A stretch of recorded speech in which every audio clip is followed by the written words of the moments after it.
Berlian mau keceluk apa aja tetap berkilauan dan mahal gitu kan. Nah kamu sekarang tinggal pengen jadi orang yang murah atau mahal gitu.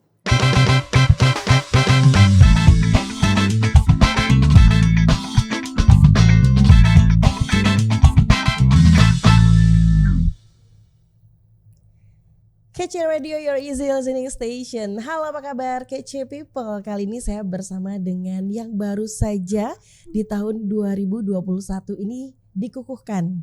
Beliau adalah Profesor Dr. Nita Kusumawati, Sarjana Sains, Master of Science. Luar biasa. Hari ini saya akan ngobrol langsung dengan beliau. Saya penasaran gitu kan ya, di usia muda tapi sudah jadi guru besar. Ini gimana nih ceritanya nih? Oke, sebelumnya selamat dulu Prof, karena sudah dikukuhkan menjadi guru besar. Dan saya panggilnya juga lagi bukan Bu, tapi Prof gitu ya. Gimana rasanya jadi guru besar di usia yang muda? Rasanya campur-campur, nggak bisa diungkapkan dengan kata-kata gitu. Terutama saya nggak pernah bermimpi untuk menjadi guru besar gitu. Apalagi di usia muda gitu. Terlebih lagi saya beda sama Mbak Tia. Kalau Mbak Tia itu mungkin udah luwes banget gitu ya, ngobrol di depan orang gitu ya, orang di depan layar. Kalau saya nggak suka menjadi orang yang di depan layar sesungguhnya gitu. Berarti ini menjadi yang pertama gitu ya. Dan saya berhasil untuk mengajak Prof Nita untuk ngobrol langsung gitu kan ya di depan layar. Betul banget. Kemudian luar biasa nih gitu. Oke, jadi saya nggak pernah bercita-cita menjadi guru. Ya, saya nggak hobi menjadi guru, saya nggak hobi ngomong di hadapan banyak orang. Saya lebih senang bekerja di balik layar gitu, nggak perlu berhadapan dengan banyak orang, tapi saya akan kerjakan apa yang harus saya kerjakan, itu aja sih. Jadi kalau ditanyain sekarang gimana rasanya jadi guru besar gitu, yang pasti bahagia sekali gitu. Karena kemarin itu saya berpikir guru besar itu sebenarnya sebuah bonus ya Mbak. Jadi saya nggak pernah bonus dari kerja keras, konsistensi itu harga mutlak untuk meraih guru besar menurut saya gitu kan. Saya pikir guru besar itu bisa diraih siapapun yang punya dua komponen itu gitu kan. Jadi guru besar hanya bonus sesungguhnya ketika seorang dosen itu sudah melaksanakan tridharma. Kan kita sudah dikasih patokan tuh. Ada pengajaran, kemudian penelitian, pengabdian masyarakat. Tinggal lakukan itu aja gitu. Disiplin di situ, konsisten di situ, selebihnya tinggal mengalir dan menjadi bonus. Gitu. Tapi kemudian yang menjadi pertanyaan lanjutan dari apa yang disampaikan Prof Nita, Prof Nita ini kan nggak mau atau bukan nggak mau, belum menemukan awalnya, belum menemukan saya nggak senang jadi guru sebetulnya. Berarti sebetulnya apa yang dicari? Atau ada ekspektasi lain atau ada sesuatu yang lain yang ingin didapatkan Prof Nita? Tapi kemudian menjadi guru besar gitu kan? Sebagaimana anak-anak di usia saya waktu itu ya Mbak. Jadi waktu SMA itu nggak banyak punya pikiran sih saya mau jadi apa gitu. Dari kecil cita-cita saya itu ganti-ganti. Mulai dari pernah jadi presiden, jadi pragawati, jadi apa, berubah terus gitu kan, nggak ngerti gitu kan.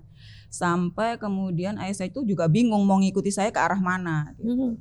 Tapi thank God, jadi jujur saya merasa beruntung dilahirkan di keluarga yang sebenarnya dari awal sudah pendidikan gitu. Jadi eyang saya itu udah pengajar, di era penjajahan itu eyang saya udah pengajar.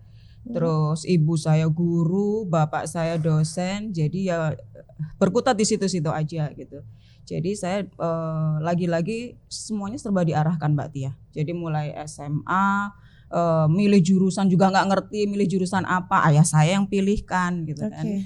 Jadi Prof Supari yang mengarahkan ya. Betul banget gitu. Jadi nggak cuma saya sih, dari ketiga bersaudara kami itu cewek semua kan ya.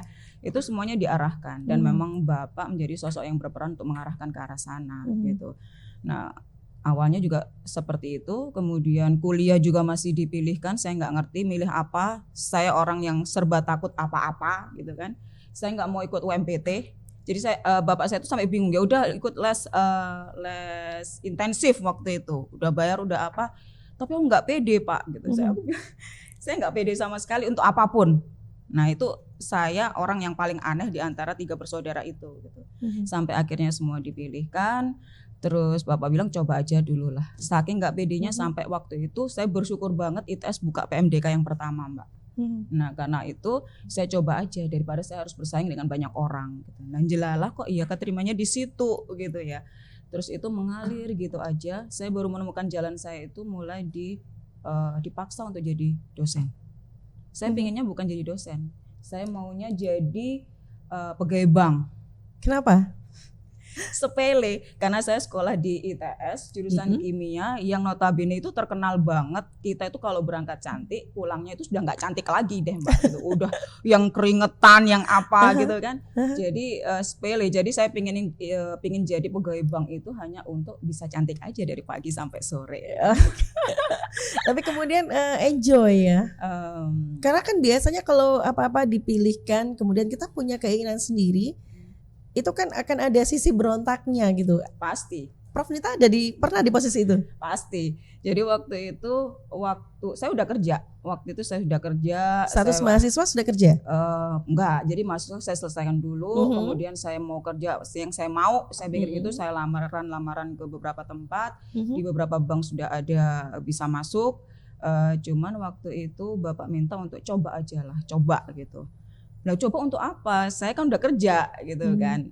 Coba aja lah demi bapak sama ibu gitu bilangnya waktu itu. Ya udah saya coba. Tapi tahu nggak sih Mbak, saya nyoba itu saya berdoanya jangan keterima. Oh ya? Sempat gitu ya? Saya nggak mau jadi guru, saya nggak mau jadi dosen. Saya maunya pokoknya tetap jadi pegawai bank. Intinya seperti itu. Nah tapi jalannya ternyata di situ, ternyata diterima. Itu masih berontak lagi. Kemudian dipaksa lagi sekolah S2. Dosen memang harus S2. Waktu itu di zaman saya itu dosen masih bisa S1. Makanya saya pakai ijazah S1 waktu jadi dosen kan gitu. Terus kemudian S2 masih berontak lagi, kenapa sih dipaksa terus sekolah gitu? Karena kamu dosen. Nah, dosen kan dipaksa bapak juga. Saya bilang kayak gitu waktu itu. Jadi baru kemudian menemukan jalannya itu setelah lulus S2 Mbak Tia. Jadi saya udah nyemplung. Terus kalau gini-gini aja saya mau kemana kan gak jelas gitu. Dari situ saya mulai dosen mesti ngapain sih gitu. Ngajar seperti yang saya sampaikan di awal tadi, saya bukan tipikal orang yang senang berada di depan layar. Apa-apa nggak pede. Kemudian saya coba, kalau saya gitu terus saya pasti kalah gitu kan. Saya pasti kalah sama diri saya sendiri. Nah saya coba grogi. Saya tipikal orang yang masih sangat grogian sampai sekarang. Apapun, terutama untuk hal yang baru, gitu ya. Tapi saya paksakan dan sampai ada di sini. Tapi termasuk Prof Nita ini berontaknya, tapi masih nurut loh. Jadi kan tipikal berontak, ada sisi berontaknya, tapi masih nurut sama orang tua. Saya pikir mungkin iya ya. Di antara 3 orang itu, yang kami bersaudara bertiga itu, saya orang yang relatif lebih nurut dibandingkan yang lain. Kalau kakak saya berontak beneran gitu. Waktu itu sama-sama pengen jadi pegawai banknya. Dan kalau kakak saya memang lebih lama udah kerja di bank, meskipun akhirnya gara-gara bapak juga harus keluar sekolah jadi dosen. Bapak saya hanya nggak berhasil di 1 orang, adik saya, itu aja. Itu pun sekarang juga nggak berhenti, terus nge-push supaya adik saya juga ikut jadi dosen. Gitu ya. Tapi ini akhirnya Prof Nita enjoy ya, walaupun masih punya tantangan-tantangan, terutama tantangan yang berangkat dari diri sendiri yang harus ditaklukkan. Enjoy? Sejauh sampai detik ini sih udah mulai bisa menikmati ya Mbak gitu. Kayaknya kok udah parah banget ya kalau masih belum bisa enjoy. Mulai dari keterima di 2005, kemudian sekarang udah 2021, udah cukup lama gitu ya di bidang ini gitu. Mau nggak mau sih menurut saya gitu. Karena kalau nggak enjoy ya pasti kita nggak akan bisa maksimal. Apa itu menjadi titik awal akhirnya sudah terlanjur, nyemplung aja deh. Betul. Berarti tidak ada idealisme yang muncul kemudian? Idealisme pasti ada. Setelahnya tentu kan harus menikmati dulu baru ada idealisme gitu kan. Jadi setelah berangsur-angsur menikmati itu, kemudian mulai menikmati meneliti, saya mulai berpikir kok nggak enak ya neliti sendirian gitu. Nah waktu itu saya mikir kenapa sih nggak ngajak mahasiswa gitu. Nah selama ini mahasiswa itu kalau saya lihat itu gitu-gitu aja sih di kelas, kemudian ikut pembelajaran secara teoritis gitu-gitu aja, nggak pernah ada yang menarik dari mereka gitu. Keluar punya CV tapi CV-nya kosong, nggak ada isinya apa-apa, pengalaman juga nggak ada, kegiatan-kegiatan yang terlibat dengan penelitian dosen juga nggak ada. Nah, berangkat dari situ saya punya ide untuk kenapa nggak sih kita buat satu grup riset yang bukan hanya dosen tapi lebih banyak didominasi oleh mahasiswa. Nah, dari situ saya semakin menikmati peran saya menjadi dosen. Gitu, Pak. Jadi setelah merasakan di-push, jadi kata kuncinya gara-gara Bapak gitu kan ya. Kemudian sampai akhirnya di pencapaian yang seperti sekarang, guru besar di usia muda. Dan itu saya rasa yang saya mau tanyakan lagi, ini apa Prof Nita ini nggak ada kesempatan untuk main, nongkrong gitu kan ya, di usia-usia yang ya masih bisa menikmati gitu kan. Tugas perkembangan itu tidak hanya bicara seputar edukasi gitu kan ya, tapi bagaimana kita punya refreshing, kita punya pengalaman-pengalaman atau milestone yang ini kayaknya harus ada, tapi kemudian dihabiskan dengan mendedikasikan diri di dunia pendidikan. Saya akan bertemu dengan buku, saya akan bertemu hanya dengan ini, tidak dengan yang lain. Apakah itu Prof Nita termasuk orang yang menutup diri atau memang ya sudah saya memang malas saja gitu? Enggak juga sih Mbak ya gitu. Jadi menjadi profesor bukan berarti kita nggak bisa nonton bioskop dong gitu, nggak bisa ya? nongkrong, masih. Cuman karena pandemi aja saya dan tim atau teman-teman belum bisa lagi nongkrong kayak gitu kan gitu. Tapi kalau dulu hampir setiap minggu kita selalu luangkan waktu itu. Gitu. Kita bukan tipikal orang yang harus Sabtu Minggu pergi gitu. Sewaktu-waktu meski Senin jam kerja misalnya masih jam aktif tapi sudah nggak ada tanggungan, kita mau lakukan itu ya kita lakukan aja. Jadi bukan kemudian setiap saat selalu dengan buku dan buku gitu. Nggak seperti itu, nggak asik banget dong. Oke, saya juga masih penasaran ini Prof, apa sih yang dipersiapkan untuk bisa menuju menjadi guru besar di usia muda? Sekali lagi yang saya tahu profesor itu kan ya usia sudah matang, kemudian tidak hanya usia tapi banyak sekali yang dilakukan penelitian, kemudian ada karya ilmiah. Ini rasanya kalau saya lihat CV-nya Prof Nita ini ada di situ. Tapi kemudian kemana masa mudanya? Setelah yang satu ini Prof, untuk Kece People jangan kemana-mana karena Tia juga masih akan bareng sama Prof Nita yang juga dosen pengajar di Universitas Negeri Surabaya, tepatnya di FMIPA. Di bidang kimia. Setelah yang satu ini kita di segmen yang kedua ya nanti.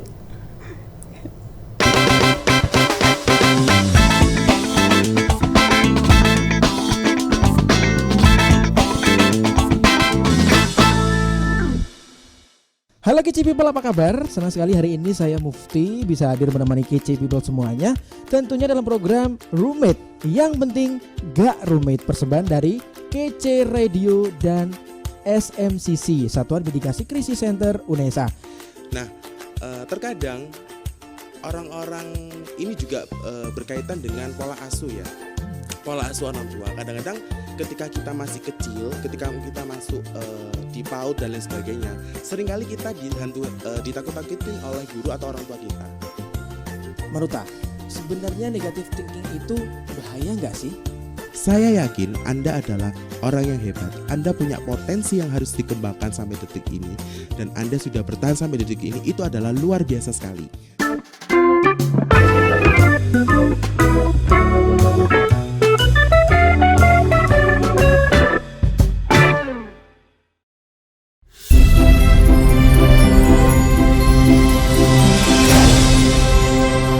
Assalamualaikum warahmatullahi wabarakatuh.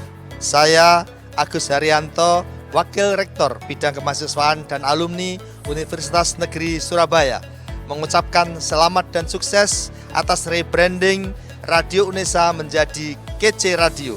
Semoga Kece Radio mampu menjadi media edukasi, informasi, dan hiburan bagi sivitas akademika UNESA dan seluruh masyarakat. Kece Radio, your easy listening station. UNESA satu langkah di depan. Kece Radio.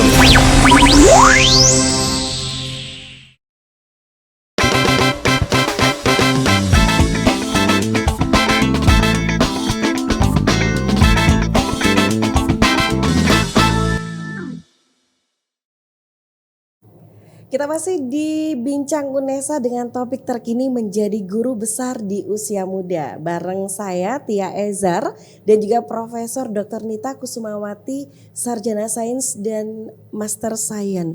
Luar biasa. 3 gelar sampai doktoral, kemudian di jabatan fungsional gitu ya.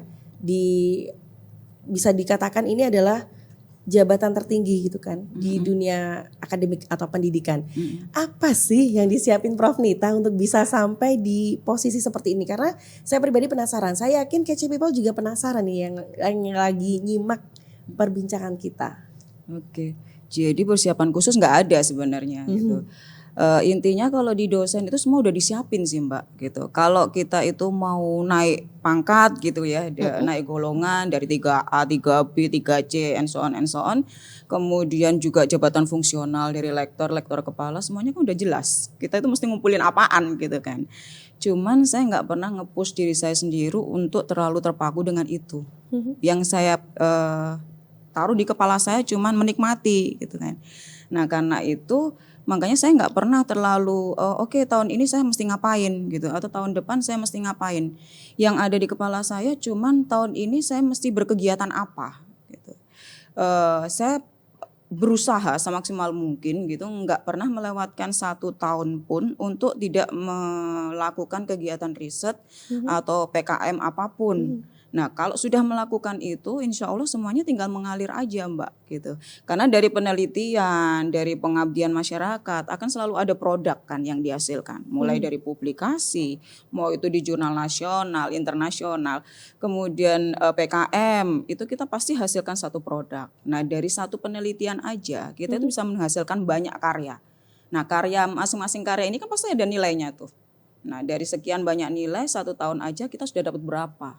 Sesungguhnya dari situ sih Mbak. Jadi kadang-kadang yang membuat mungkin saya dan beberapa orang lain lengah gitu ya, kelewatan beberapa tahun untuk tidak naik pangkat atau apa adalah karena kita nggak disiplin. Tahun ini nggak ngapa-ngapain, keenakan, besok nggak ngapa-ngapain lagi tahun depan. Karena prinsip saya dan tim itu adalah ritme. Makanya saya nggak pernah membiarkan tim riset saya untuk libur di luar jadwal di mana kampus itu buka. Jadi mereka macam udah kerja rodi sama saya itu. Mulai dari Senin sampai Jumat, buka lab sampai tutup lab. Belum lagi Sabtu Minggu mereka punya jadwal untuk kerja bersama saya di masyarakat. Intinya itu, ritme kerja itu yang paling utama sih. Begitu orang kehilangan ritme kerja, semuanya lewat pasti. Oke, ini kan ritme kerja. Kemudian selain pertanyaan saya apa yang dipersiapkan untuk bisa di posisi menjadi guru besar ataupun gelar tertingginya adalah profesor. Ini kan berkutat dengan kegiatan belajar, gitu kan, membaca buku, kemudian penelitian. Capek nggak sih? Capek tapi happy. Capek pasti ya, capek itu pasti gitu kan. Cuman kita nggak sempat juga untuk capek lama-lama. Tapi Prof Nita ini nggak terlalu keras kan menempa diri. Artinya masih ada hal yang lain untuk dilakukan kan begitu ya? Sesungguhnya kalau nggak keras menempa diri malah nggak jelas kita mau ngapain gitu kan. Intinya adalah saya nggak cuman keras menempa diri saya sendiri tapi juga menempa seluruh anak didik saya via tim riset itu. Jadi saya nggak pernah menerima anak bimbingan di luar tim riset.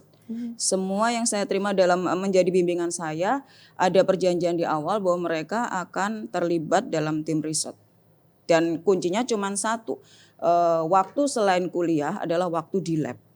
Jadi mereka nggak saya biarkan keluyuran gitu ya, ke mall ngapain nggak jelas tuh nggak saya biarin gitu. Kecuali memang di waktu-waktu tertentu mungkin kita akan keluyuran bareng gitu ya di mall gitu, mau nonton bioskop mau ngapain. Tapi yang pasti adalah ritme kerja harus saya jaga Mbak. Jadi saya nggak pernah biarkan mereka libur nggak jelas. Libur pun mereka masih ada tanggung jawab tugas. Oke, gitu. jangan kasih kendor gitu ya. Iya betul banget. ini saya yakin ini mahasiswanya lagi dengerin juga nih. Dan karena itu mungkin saya menjadi dosen yang tidak terlalu favorit di kampus. Kenapa begitu? Karena momok gitu kan. Oh gitu. Saya menjadi momok di kampus gitu kan. Apalagi kalau misalnya kemudian saya menjadi salah satu dosen penguji, ya siap-siap aja gitu. Mereka pasti gini langsung panas dingin gitu. Kalau pokoknya Bu Nita jadi penguji pasti panas dingin mereka gitu. Ya. Itu, pertanyaan saya simpel sebenarnya. Mindset yang ada di mahasiswa itu apakah hanya Prof Nita aja merasakan itu atau mahasiswa sudah pernah? Wah, ini sudah kayaknya ada yang curhat nih kayaknya.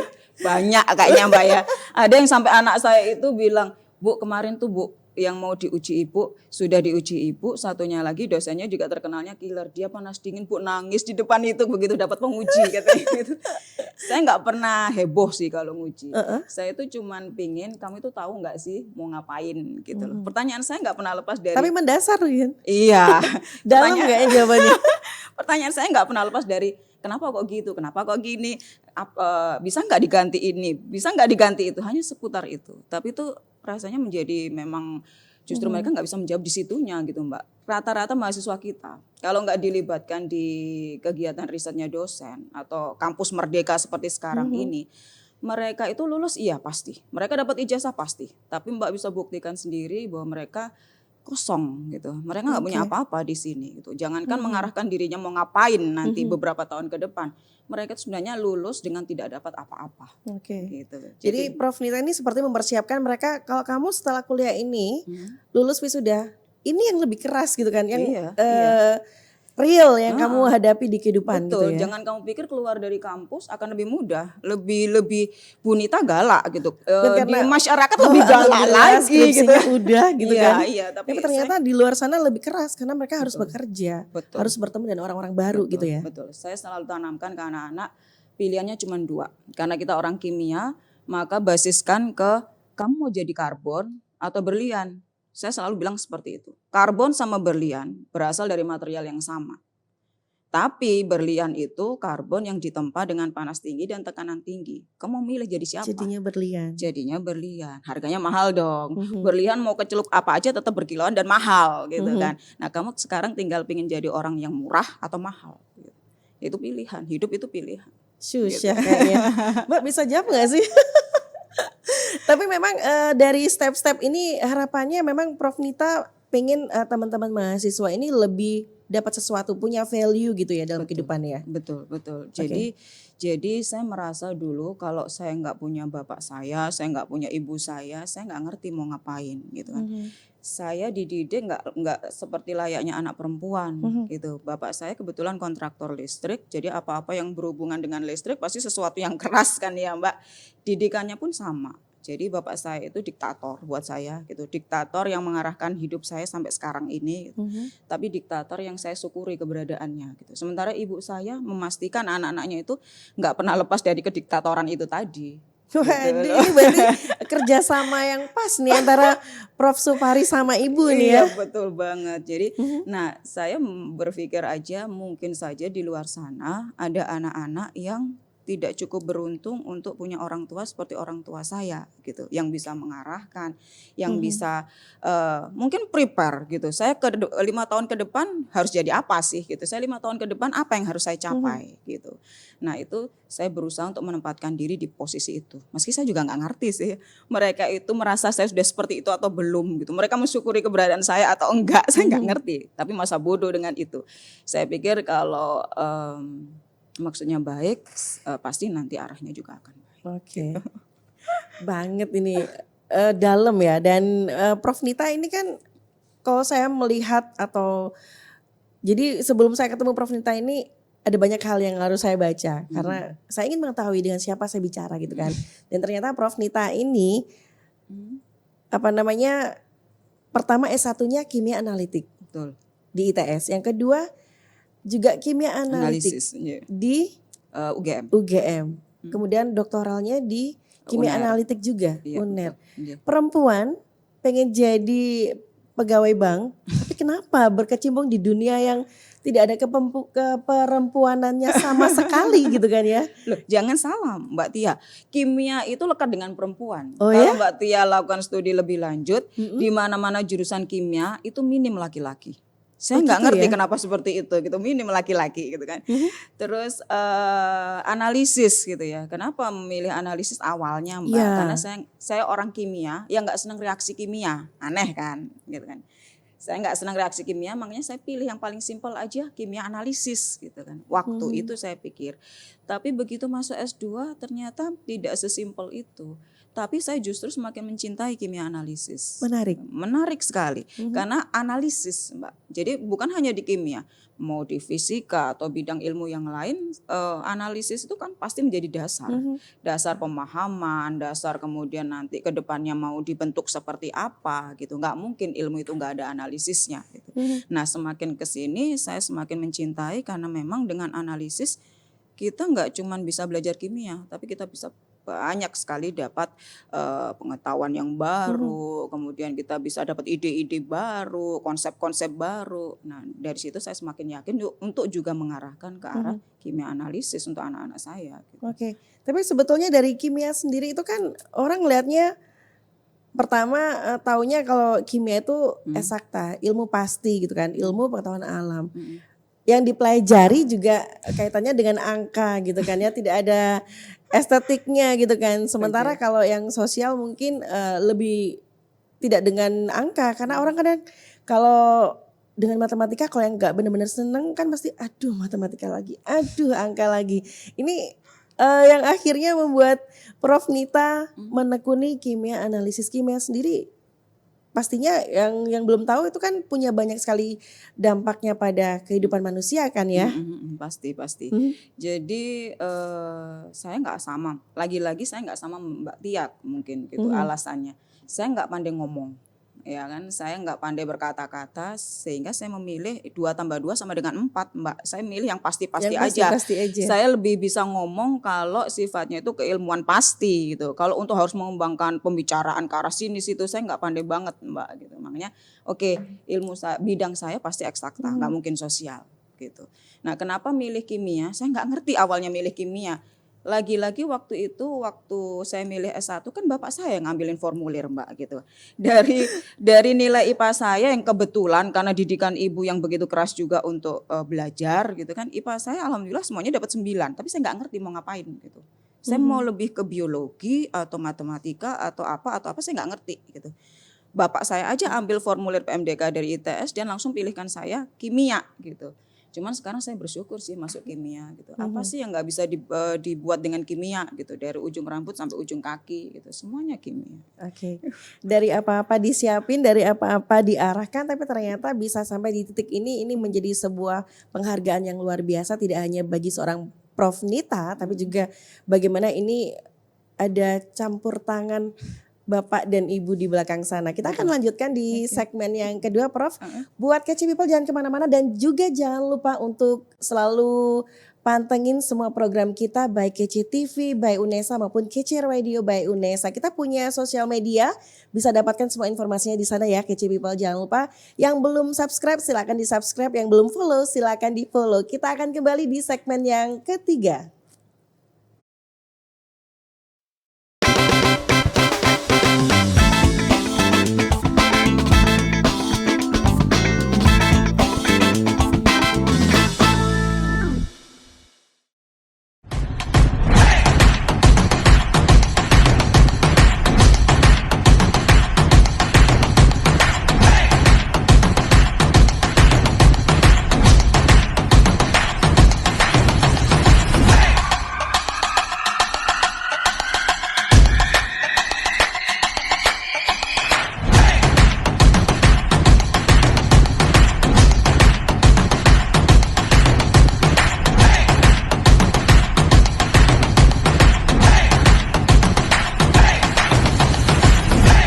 Kece Radio. Hai Kece People, apa kabar? Ketemu lagi sama Tia. Di edisi kali ini podcast kita akan ngebahas kesehatan mental dari kacamata olahraga. Olahraga adalah sebuah kebutuhan. Makanya kenapa olahraga itu penting? Karena secara logika sederhana, manusia lahir itu harus bergerak. Tapi kamu ketika ngomongin melebar langsung sorotan tajam ke saya gitu ya? Enggak, saya kesana sebenarnya Mbak. Saya kesana sorotannya. Kira-kira bagaimana dengan kecanduan olahraga? Setelah olahraga, dia meninggal. Kalau kamu sendiri, menurut kamu olahraga itu menjadi sebuah kewajiban, kebutuhan, atau kamu punya ekspektasi lain? Olahraga menurut saya adalah kebutuhan.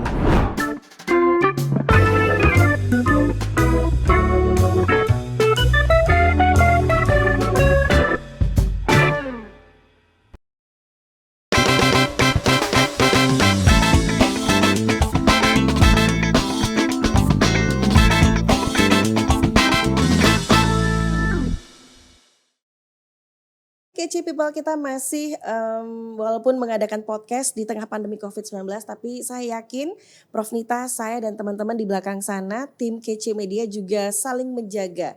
Di belakang layar juga pada banyak yang pakai masker gitu kan ya, ada hand sanitizer juga. Dan hanya di podcast ini kita lepas masker ya Prof, tapi Iya, kan betul. sudah berjarak paling tidak 1,5 meter nih ya. Cuma saya nggak bawa meteran ini.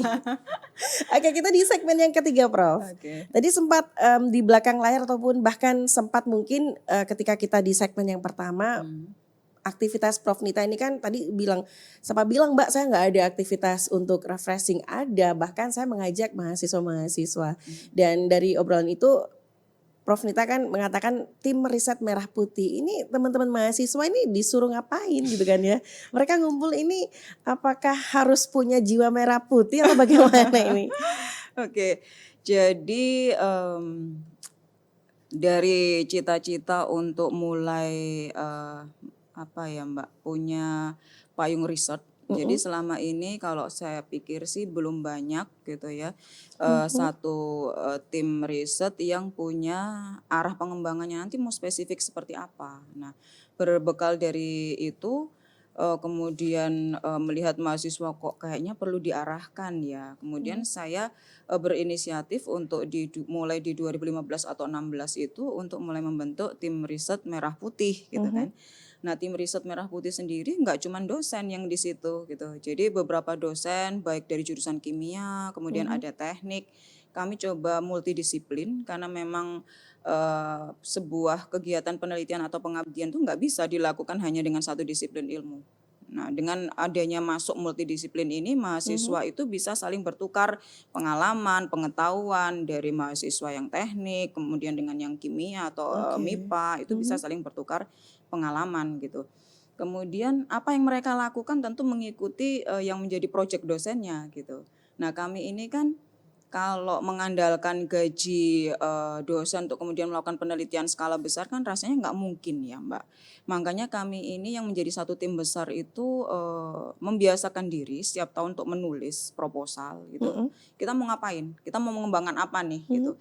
Kebetulan untuk tim riset merah putih itu ada 5 kalau nggak salah yang ingin kami kembangkan. Jadi mulai dari sesungguhnya kami concern ke lingkungan. Jadi kami lihat perkembangan batik itu sudah mulai merusak. Jadi makanya saya juga menulis salah satu buku bahwa batik itu menjadi seperti mata pisau untuk pengembangan atau pembangunan berkelanjutan di Indonesia. Nah itu sudah diterbitkan oleh Elsevier. Jadi buku internasional bahwa memang orang hanya melihat batik itu hanya dari satu sisi bahwa dia menguntungkan negara. Tapi kita semua dari lupa. segi perekonomian ya. Betul. Tapi kita semua lupa bahwa pengaruhnya terhadap lingkungan itu luar biasa besar. Di Pekalongan, di Jogja, di Solo semuanya udah rusak daerah aliran sungainya gitu. Ini bicara limbahnya gitu ya. Limbahnya betul. Itu baru kita kembangkan ke arah batiknya. Jadi apa yang kita lakukan, apa yang tim riset merah putih lakukan banyak. Mulai dari kami coba rekayasa material penutupnya, dies yang orang kenal dengan istilah malam itu. Kami coba untuk evaluasi sampai seberapa jauh sih dia bisa digunakan. Jangan langsung sekali pakai dibuang, sekali pakai dibuang. Itu kan juga meskipun material organik bisa dikelola oleh lingkungan sendiri, artinya dipecah belah atau degradasi secara alami oleh lingkungan. Tapi kalau itu terlalu intensif, lingkungan juga kapasitasnya kan terbatas tuh. Jadi lagi masalah gitu. Belum lagi pewarna sintetis. Mbak Tia pakai baju dengan pewarna sintetis. Tapi Mbak Tia tahu bahayanya pakai baju pewarna sintetis gitu. Mungkin nggak semua orang tahu di situ. Makanya kita kemudian concern untuk rekayasa pewarna alam. Nah itu mahasiswa semua yang lakukan. Saya hanya mengarahkan gitu. Kemudian itu baru dari satu bidang batik. Kita juga kembangkan gelatin halal. Kita semua suka makan coklat, ice cream, kita gosok gigi pakai pasta gigi. Tapi pernah nggak kita tahu bahwa ada salah satu bahan yang di mana-mana industri itu ada, namanya gelatin, itu kita banyak impor masih. Nah padahal gelatin yang diimpor itu rata-rata dari kulit babi. Nah untuk negara yang mayoritas muslim itu akan menjadi masalah pasti. Gitu. Nah anak-anak juga diarahkan untuk melakukan rekayasa gelatin halal Mbak. Dari apa? Kulit sapi, tulang sapi. Banyak limbah di kita itu yang belum termanfaatkan tapi sebenarnya potensinya besar kalau mau kita angkat gitu. Itu dari gelatin. Banyak lagi, ada kita mengembangkan sekarang yang paling baru solar cell. Bukan solar cell berbasis silikon yang berharga mahal yang dipasang di jalan-jalan, bukan. Tapi dye sensitized solar cell, jadi itu solar cell yang berbasis pewarna. Dan lagi-lagi kami nggak mau pewarna sintetis, kami maunya pewarna alam. Nah itu yang sedang dikerjakan juga oleh mahasiswa. Jadi kalau ditanya apa yang mereka kerjakan, mungkin terlalu banyak dijelaskan Pak. Tapi apa yang tidak mereka kerjakan lebih gampang untuk dijawab. Saking banyaknya kegiatan yang mereka lakukan. Gitu. Termasuk kami juga sedang memberdayakan anak-anak untuk terjun langsung ke masyarakat, mulai membudidayakan, ngajari masyarakat gimana sih buat produk itu yang bisa meningkatkan imun di masa pandemi seperti ini. Mereka juga saya ajarkan, meski kecil, cobalah untuk memberikan impact gitu ya. Jadi kemarin sebelum puasaan itu mereka setiap Jumat itu bagi-bagi minuman herbal. Mereka buat sendiri, mereka rumuskan sendiri di lab. Hasilnya sudah bagus, mereka berikan ke lingkungan sekitar untuk sedikit memberikan sumbangsi bahwa dengan mengkonsumsi ini dengan secara rutin, mudah-mudahan bisa menjaga kita untuk juga terbebas dari COVID-19. Itu Tapi aja sayangnya sih. belum di KCP dia. Ini minumannya bagaimana ini kan ya? Kan harus diujikan ke kita juga ini ya. Betul, nanti. Tapi sebetulnya kalau Prof Nita, saya menyimak gitu kan ya. Sebetulnya peka loh Prof Nita ini, sayang loh ini kenapa mahasiswanya takut ini kan ya. Karena mungkin belum kenal dekat sama Prof Nita gitu Iya. kan. Jadi kalau selama ini karena memang kan offline nih pembelajarannya Mbak. Jadi mereka bisa saya berikan motivasi. Apa yang saya lakukan bisa saya jelaskan. Nah kalau sekarang online rata-rata mereka memang tidak mengenal saya gitu. Saya nggak punya waktu lagi untuk memotivasi kalau mengajar online. Saya berdoanya sih cepet-cepet offline ya Mbak. Online bikin saya pusing soalnya. Artinya apa, harus menghadap setiap saat ke laptop. Kemudian pembelajaran online buat saya sangat tidak efektif gitu. Kenapa? Karena kadang-kadang kan kita lengah dong, nggak lihat-lihat terus ke monitor gitu. Iya. Anak-anak jangan-jangan ketiduran nih waktu saya ajar gitu kan. Betul. Saya juga ngomong, aduh sampai sebegitunya heboh gitu ya. Ternyata mereka tidur gitu kan. Enggak banget buat saya. Jadi emang kalau keinginan saya dalam waktu dekat ini mudah-mudahan segera offline deh gitu. Karena kalau offline juga saya bisa memotivasi. Saya bisa jelaskan kenapa saya begitu menakutkan gitu buat mereka. Gitu. Kalau seperti itu Mbak, saya masih punya kemungkinan untuk meraih banyak mahasiswa untuk terlibat dalam tim. Tapi kalau saya lihat selama online ini memang keminatan terhadap saya menjadi sangat turun karena saya nggak sempat lagi untuk memotivasi. Dan ini juga podcast ini juga memungkinkan untuk teman-teman mahasiswa, apalagi mahasiswa didik di FMIPA terutama kimia. Jangan dengerin kakak tingkat, jangan dengerin kakak tingkat ya.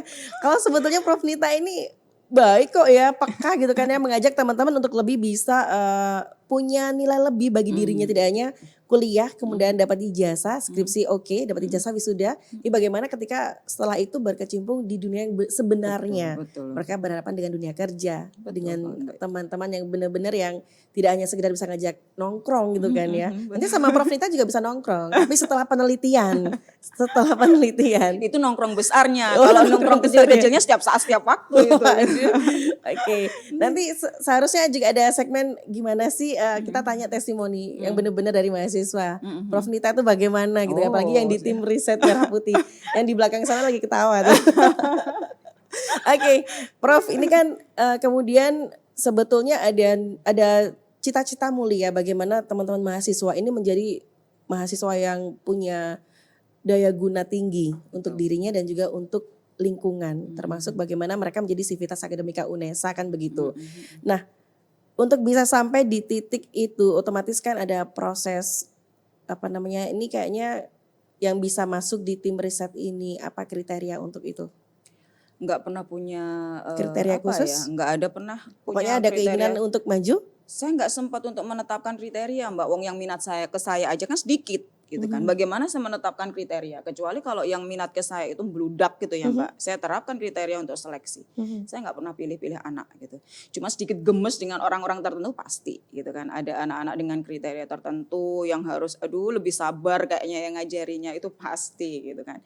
Cuman So far sih saya nggak pernah menerapkan kriteria apapun gitu. Saya percaya bahwa masing-masing punya kelebihannya masing-masing. Makanya kenapa kalau di tim riset Merah Putih itu mereka punya keunggulan masing-masing. Ada yang bisa sangat diandalkan di desain misalnya, bukan melulu di kimianya ya gitu kan. Kita kegiatannya juga nggak melulu ngurusi semua yang berbau kimia, tapi juga kita perlu kayak sekarang. Ayo yuk supaya impactnya lebih luas lagi kegiatan kita taruh di Instagram, kita taruh di mana-mana. Nanti Mbak bisa tengokin tuh Instagramnya Merah Putih Official gitu kan. Nah di situ baru satu yang kita kerjakan untuk kegiatan kita yang berkaitan sama herbal. Sementara yang lain-lain kita belum sempat untuk mengangkat, memperkenalkan ke masyarakat gitu. Jadi tidak ada kriteria apapun. Saya percaya setiap anak itu dilahirkan dengan potensinya masing-masing. Tinggal gimana caranya mengasah sesuai dengan potensi masing-masing gitu. Intinya Memang itu. kalau sudah concern di bidangnya, apalagi termasuk Prof Nita ini concern di kimia analisis gitu ya, di analitik. Apakah kalau sudah sampai di tahapan itu, pertanyaan saya selanjutnya adalah apa pencapaian yang sudah Prof Nita dapatkan atau merasa ada pencapaian terbesar dalam hidup sampai sekarang ketika ditanya? Atau masih ada yang ingin dicapai? Sejauh ini sih saya pikir sudah melampaui apa yang saya inginkan gitu ya Mbak. Alhamdulillah banget gitu. Cuman satu yang terlewatkan adalah saya push diri saya sendiri. Saya cukup keras dengan diri saya sendiri untuk senantiasa lari-larian. Saya ingin guru besar saya dapatkan di usia yang lebih muda sebenarnya. Jadi kemarin kan 38 tahun. Sebenarnya saya menargetkan lebih muda lagi bukan karena obsesi ambisi yang gak jelas sebenarnya. Hanya ingin ibu saya melihat, itu saja. Jadi mulai 2017 ibu saya mulai sakit-sakitan. Saya ragu-ragu ibu saya masih cukup diberikan kesempatan untuk melihat saya atau tidak. Makanya saya lari, saya push hanya untuk memenuhi itu. Tapi finally di 2019 ibu saya meninggal gitu kan. Tapi saya percaya ibu saya bisa melihat apa yang sudah saya capai. Intinya itu. Oke, jadi untuk bisa sampai di titik itu sebetulnya siapa yang lebih atau siapa yang berpengaruh dalam kehidupan Prof Nita? Pasti orang tua saya. Sangat jelas di situ bahwa peranan orang tua saya itu nggak bisa disembunyikan sama sekali gitu kan. Mulai dari ayah yang entah kenapa gitu, saya bersyukur sekali gitu dilahirkan di keluarga yang bisa mengarahkan saya nggak ngerti apa-apa. Saya nggak punya keinginan apa-apa dan saya nggak ngerti mesti mulai dari mana gitu kan. Cuman kalau mau dilihat lagi siapa yang paling berkorban di balik pencapaian saya dan saudara-saudara saya pastinya ibu saya gitu kan. Ibu saya itu juga sama Mbak pendidik, cuman kebetulan di guru. Nah, kalau guru itu kan waktunya lebih panjang ya dibandingkan dosen yang lebih fleksibel gitu. Artinya kalau udah nggak ngajar, nggak berkegiatan, bisa melakukan kegiatan-kegiatan lain misalnya seperti itu. Cuman kalau guru itu kan waktunya terbatas dan ibu saya merelakan untuk tidak mencapai karir sampai puncak. Artinya apa? Kalau guru itu kan kadang inginnya nanti ingin jadi wakil kepala sekolah. Ibu saya sudah tidak menginginkan hal itu. Sebenarnya bukan tidak menginginkan. Tapi bapak saya itu termasuk orang yang sangat lebih concern ke anak-anak gitu. Jadi bapak saya itu memastikan ibu saya kalau kamu kerja keteteran, lebih baik kamu nggak kerja. Nah ibu saya itu perempuan yang menjadi perempuan panutan saya yang jelas sampai detik ini gitu kan ya, bahwa perempuan harus berkarya. Jadi buat ibu saya itu nggak berkarya itu nggak bisa gitu. Berkarya itu harga mati. Jadi untuk bisa membuat ayah saya mengizinkan ibu saya bekerja, itu ibu saya harus mati-matian membuktikan bahwa dengan bekerja pun kami anak-anaknya itu tetap bisa dididik dengan luar biasa. Jadi dengan merelakan tidak mencapai karir puncak, kemudian dengan merelakan tidak melakukan berbagai macam yang mungkin disenangi ibu saya. Ibu saya membantu kami semua, merelakan semua kesenangan dalam hidupnya untuk mengantarkan kami semua sampai di posisi ini. Jadi kalau ada yang bilang paling berjasa pasti orang tua, tapi siapa yang paling berkorban tentunya ibu saya. Dan di tahun 2021 Prof Nita dikukuhkan sebagai guru besar. Betul, alhamdulillah. Dan itu merupakan penghargaan yang luar biasa yang Prof Nita berikan kepada orang tua. Betul. Prof, kalau bicara pesan kepada generasi muda, apa yang ingin Prof sampaikan? Jadi saya sih nggak muluk-muluk ya. Saya tetap concern saya itu tetap ke mahasiswa. Saya agak prihatin gitu lihat kondisi sekarang di mana anak-anak itu tidak lagi mengerjakan pekerjaan di lab. Jadi lebih dipermudah melalui artikel review dan lain-lain. Saya agak prihatin dengan kondisi itu. Artinya apa? Dengan praktikum aja sebenarnya anak-anak itu tidak cukup untuk punya keahlian supaya mereka itu bisa memiliki value seperti yang saya inginkan tadi gitu. Saya berharap generasi muda sekarang itu jauh lebih bisa punya, enggak seperti saya dulu, lebih awal memiliki keinginan, lebih tahu arahnya nanti akan kemana, dan lebih paham untuk menuju ke arah situ itu saya mesti ngapain, dengan ritme seperti apa dan dengan target seperti apa. Jadi sesungguhnya semua pasti bisa diraih asal ritme dan target kita itu jelas. Intinya itu sih Mbak gitu yang ingin saya sampaikan ke generasi yang sekarang ini gitu. Itu aja mungkin Mbak Tia. Baik, ada lagi yang disampaikan mungkin harapan ke depannya? Pandemi segera berakhir tentunya dan bisa ketemu sama mahasiswa-mahasiswa gitu kan ya. Ketemu terus setiap Ketemu hari. terus. Kita ketemu terus setiap hari, kita Tapi terapkan secara protokol. virtual gitu ya. Enggak. Kita terapkan protokol, mereka sudah mulai bekerja lagi di lab itu semenjak dapat izin dari fakultas itu mereka langsung berada di lab lagi, bekerja lagi. Tetap patuh protokol kesehatan. Tetap patuh protokol kesehatan tentunya itu. Baik. Prof Nita, Profesor Dr. Nita Kusumawati, Sarjana Sains Master of Science yang juga baru-baru saja mendapatkan atau dikukuhkan menjadi guru besar di bidang kimia, Fakultas Matematika dan Ilmu Pengetahuan Alam. Siapa sih yang nggak bangga kan begitu? Walaupun Ibu sudah tidak bersama, tetapi diyakini atau meyakini bahwa Ibu akan terus bersama gitu kan? Iya pasti. Luar biasa, menjadi reviewer juga penulis buku, banyak sekali penelitian yang dilakukan. Harapannya ini menjadi nilai lebih yang bisa diberikan kepada masyarakat, tidak hanya Civitas Akademika UNESA. Yep. Sukses buat Prof Nita ke depannya. Terima kasih. Salam buat mahasiswa-mahasiswanya di tim riset Merah Putih ataupun Pasti. yang tidak tergabung. Saya Oke. yakin teman-teman juga merindukan untuk bisa bertemu langsung dengan dosennya gitu kan ya. Oke. Terima kasih buat Kece People yang sudah menyimak. Tia ingatkan lagi jangan lupa untuk like, comment, share kalau merasa bahwa percakapan kita ini bisa memotivasi. Karena saya yakin Prof Nita ini menjadi sosok yang menginspirasi buat kita semuanya. Di usia 38 tahun sudah menjadi guru besar gitu kan. Saya dulu mikir, saya dulu kemana ya? Ngapain gitu ya. Tapi ya itulah, kita semua punya porsi masing-masing. Betul. Kita punya kewajiban Peran masing-masing gitu ya. masing-masing. Peran masing-masing. Dan yang bisa diambil dari perbincangan kali ini tentunya banyak sekali bagaimana kita bisa menjadi manusia atau makhluk yang lebih punya manfaat gitu kan. Kalau Prof Nita bermanfaat di bidang penelitiannya, bagaimana bisa mengabdi kepada masyarakat dan menjalankan tridharma perguruan tinggi. Dan saya pribadi bagaimana bisa menyenangkan atau menghibur Kece People semuanya. Dan tidak lupa terima kasih buat tim Kece Media, baik dari Kece TV by UNESA maupun Kece Radio by UNESA yang sudah membersamai kita yang berada di belakang layar yang tidak mungkin Tia sebutkan satu persatu, tapi doa untuk kalian semuanya. Tetap kompak, tetap solid dan bersama di Kece Media. Dan tentunya yang belum subscribe jangan lupa subscribe gitu ya. Follow dong ya, kita punya sosial media. Saya Tia Ezer pamit, juga Prof Nita pamit. Tetap sehat, berharap pandemi segera berakhir. Wassalamualaikum warahmatullahi wabarakatuh. Terima kasih.